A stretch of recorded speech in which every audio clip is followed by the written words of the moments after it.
اور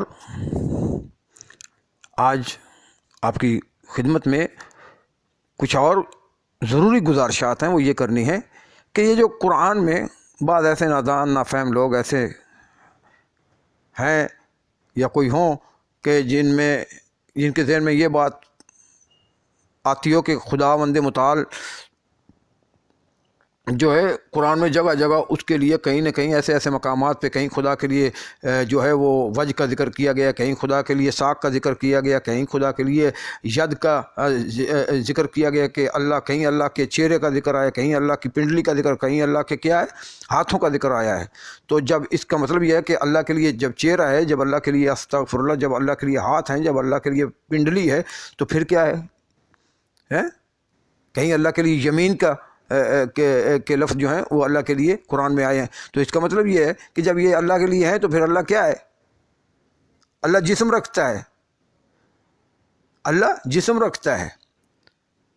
جب یہ چیزیں ہیں تو پھر کیا ہے؟ اللہ جسم رکھتا ہے۔ پھر کیا ہے وہاں؟ پھر جب اللہ جسم رکھتا ہے تو پھر کیا ہے؟ شباہت بھی پائی جاتی ہے، پھر سب۔ تو یہ باتیں سب باطل ہیں، خدا کے لیے کہنا، یہ سب خدا کے لیے کہنا باتیں کیا ہیں؟ باطل ہیں۔ قرآن میں اللہ کے لیے وجہ کا لفظ آیا ہے تو اس وجہ کی ہمیں تعویل کرنی ہوگی، اس وجہ کی ہمیں تعویل کرنی ہوگی۔ ہم تعویل کے محتاج ہیں، تفسیر کے محتاج ہیں۔ خدا کے لیے اگر قرآن میں پنڈلی کا ذکر آیا ہے تو کیا ہے؟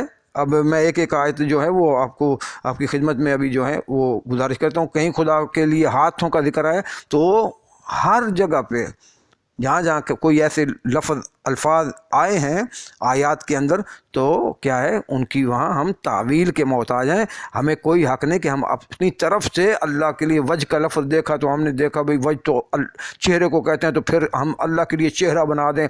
ہم نے قرآن میں دیکھا کہ اللہ کے لیے ید کا لفظ آیا تو ہم اللہ کے لیے ہاتھ قرار دیں۔ ہم نے دیکھا کہ کہیں پہ پنڈلی کا ذکر آ گیا، ساق کا لفظ آ گیا تو ہم اللہ کے لیے جو ہے وہ پنڈلی قرار دیں۔ کہیں آیا ہے کہ یمین کے لفظ ہم نے دیکھے تو ہم اللہ کے لیے کیا ہے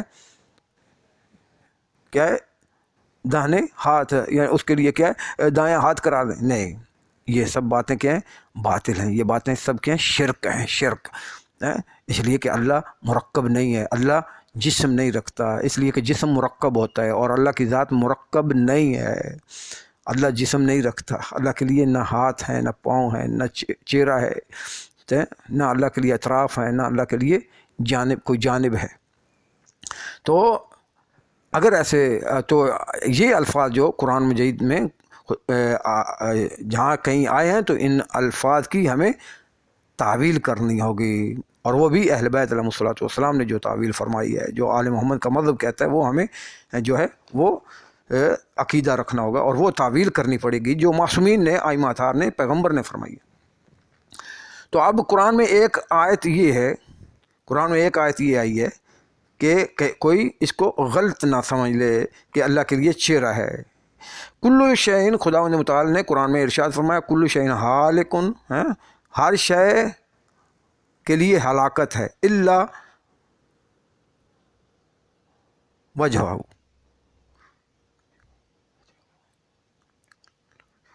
ہر شے کے لیے ہلاکت ہے مگر اس کا وجہ، مگر اس کا کیا ہے؟ وجہ، وہ اس کے لیے ہلاکت نہیں ہے۔ تو یہاں وجہ کے متعلق شیخ صدوق رحمۃ اللہ علیہ نے اپنی کتاب الاعتقاد کے اندر، شیخ صدوق آپ دیکھیں شیخ صدوق کیا فرماتے ہیں وجہ کے متعلق؟ ومعنى الوجہ، ومعنى الوجہ، یہاں اس آیت میں وجہ کے مطلب کیا ہے؟ الدین، یہاں وجہ سے مراد کیا ہے؟ دین مراد ہے۔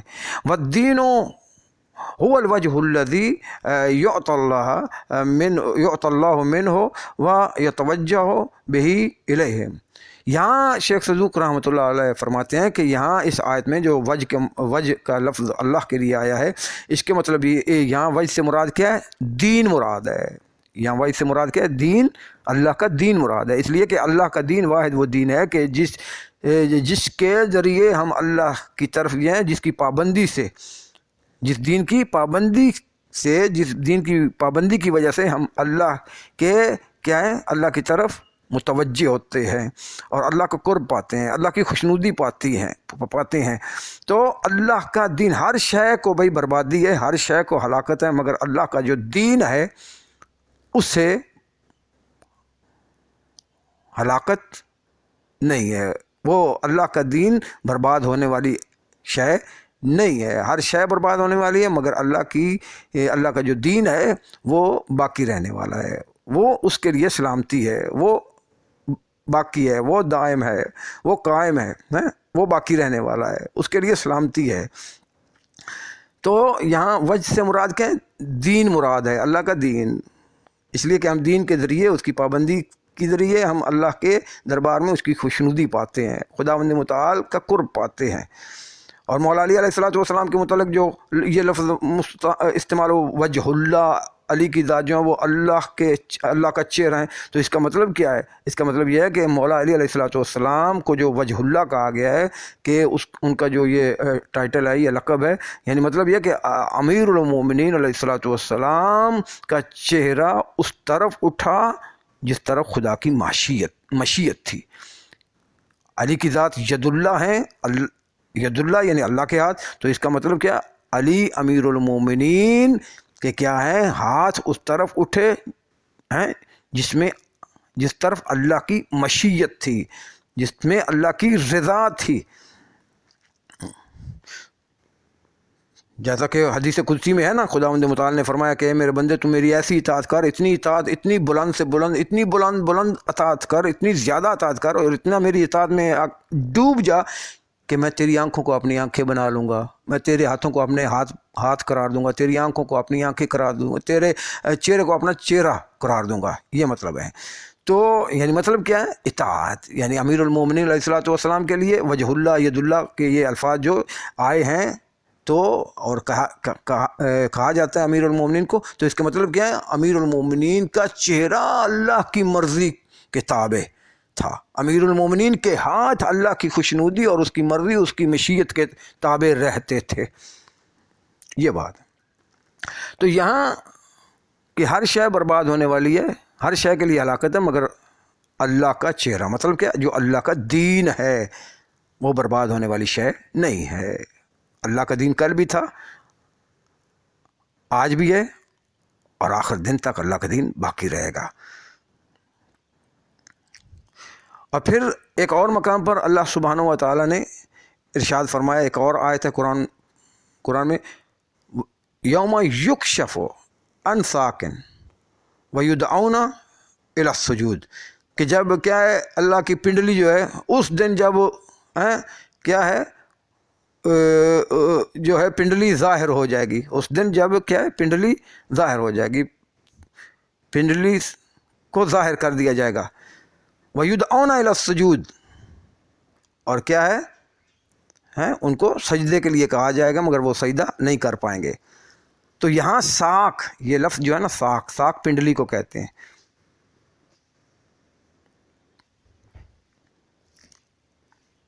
تو یہاں ساق سے مطلب کیا ہے؟ یہاں ساق سے مطلب کیا ہے؟ اللہ کا امر. یہاں ساق سے مطلب کیا ہے؟ اللہ کا امر، اور امر کی سختی. شیخ صدوق رحمۃ اللہ علیہ فرماتے ہیں کہ یہاں ساق سے مطلب کیا ہے؟ ساق سے مطلب کیا ہے؟ اللہ کا امر اور اس کی سختی.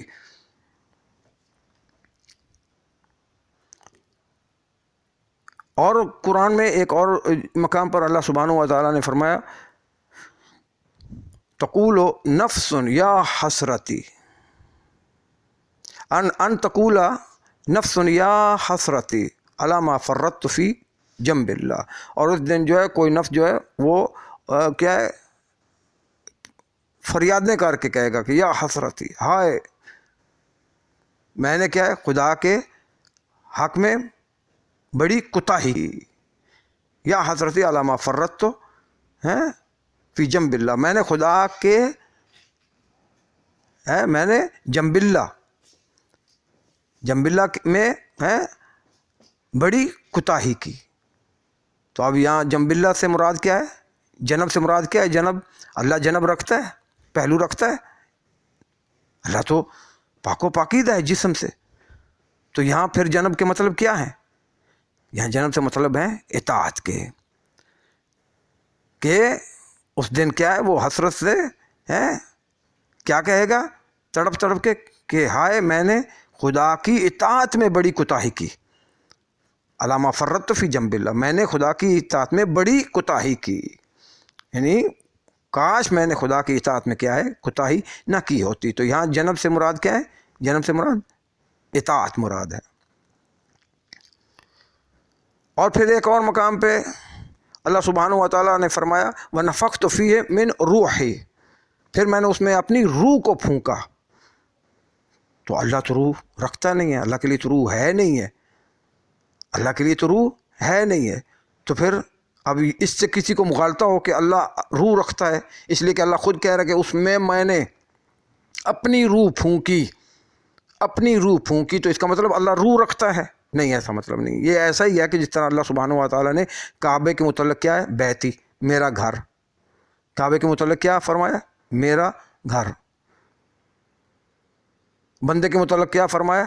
عبدی، میرا بندہ۔ اب کعبہ اور ہے، اللہ کی ذات اور ہے، بندہ اور ہے، اللہ کی ذات اور ہے۔ جنتی، میری جنت، جنت اور ہے، اللہ کی ذات اور ہے۔ ناری، میری جہنم، اللہ سبحانہ و تعالیٰ نے فرمایا میری جہنم، ناری و سمائی و ارضی، میرا آسمان، میری زمین، زمین اور ہے، اللہ اور ہے، آسمان اور ہے، اللہ کی ذات اور ہے۔ یہ سب مخلوق ہیں، اللہ ان کا کیا ہے؟ خالق ہے۔ تو اللہ سبحانہ و تعالیٰ نے جس طرح کعبے کے متعلق فرمایا ہے، جس طرح کعبے کے متعلق ہے اس سے فرمایا بیتی، میرا گھر۔ تو اب اس کا مطلب کیا ہے کہ اللہ گھر رکھتا ہے، اللہ کعبے میں آ کے رہتا ہے، وہاں سوتا ہے، بیٹھتا ہے، آرام فرماتا ہے؟ نہیں، ایسی بات نہیں ہے، بلکہ کعبہ اور ہے، اللہ کی ذات کعبے سے بے نیاز ہے کہ وہ آئے، وہ اس بات سے نیاز ہے کہ وہ ایسی ذات ہے کہ وہ آئے کعبے میں آرام فرمائے، اور اللہ کا یہ گھر ہے اور اللہ یہاں آتا ہے، رہتا ہے، سوتا ہے، آرام فرماتا ہے، کھاتا ہے، پیتا ہے؟ نہیں، ان باتوں سے اللہ کیا پاک و پاکیزہ ہے۔ تو اللہ سبحانہ و تعالیٰ نے جس روح کا ذکر فرمایا وہ روح کون سی؟ وہ روح جو اللہ سبحانہ و تعالیٰ نے آدم میں پھونکی اور عیسیٰ میں پھونکی۔ تو ایسا نہیں کہا جا سکتا چونکہ اللہ نے من روحی کہا ہے، میں نے اپنی روح کو، تو ہاں اپنی روح کا مطلب یعنی اللہ سبحانہ و تعالیٰ روح کا خالق ہے، تو پھر اللہ نے اپنی روح ہی کہنا ہے، اس لیے کہ جب روح کو پیدا کس نے کیا؟ اللہ نے فرمایا ہے۔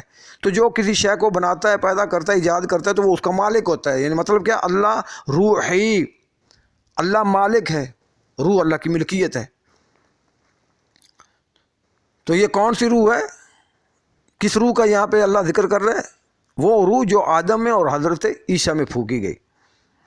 تو لہذا روح اور ہے، روح مخلوق ہے، اللہ خالق ہے، روح ملک ہے، ملکیت ہے، اللہ مالک ہے۔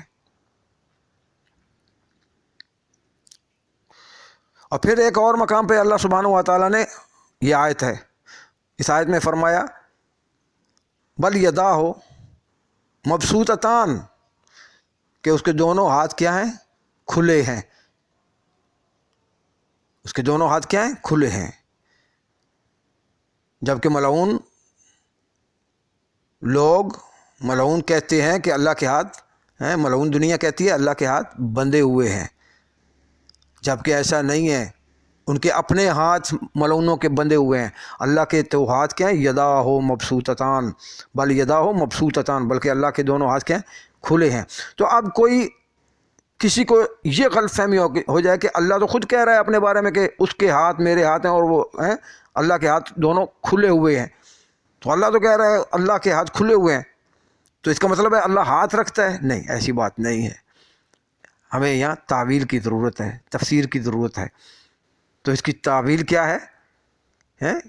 یعنی نعمت الدنیا و نعمت الآخرہ، نعمت الدنیا و نعمت الآخرہ، یعنی دنیا میں بھی اور آخرت میں بھی کیا ہے؟ اللہ کی نعمتیں فراواں ہیں۔ اللہ کی نعمتیں کیا ہیں؟ دنیا و آخرت میں کیا ہے؟ اللہ کی نعمتیں فراواں ہیں۔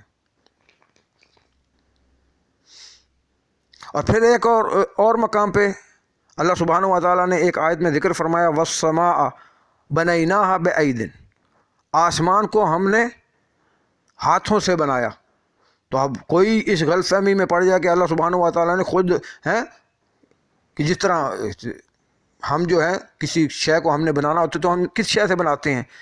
ہاتھوں سے بناتے ہیں، ہاتھوں سے بناتے ہیں۔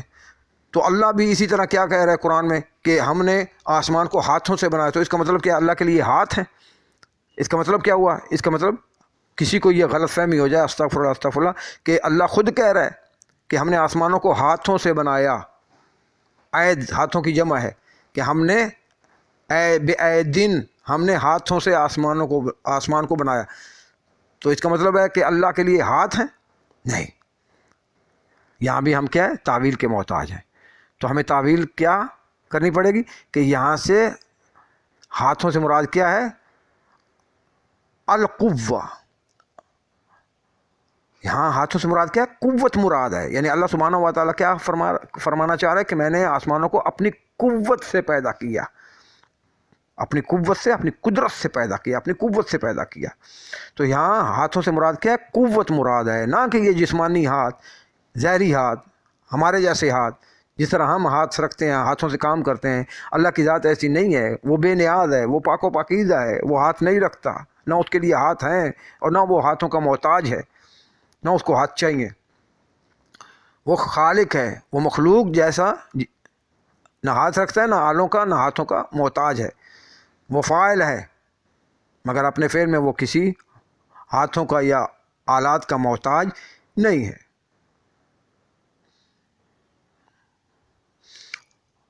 اور جیسا کہ خداوند متعال نے ابلیس سے کہا یا ابلیس ما منعک ان تسجد لما خلقت بیدی، کہ ابلیس تمہیں کس شے نے منع کیا ہے، تجھے کس نے منع کیا ہے سجدہ کرنے سے، کہ جسے میں نے اس سے سجدہ کرنے سے جسے میں نے کیا اپنے ہاتھوں سے کیا ہے، اپنے ہاتھ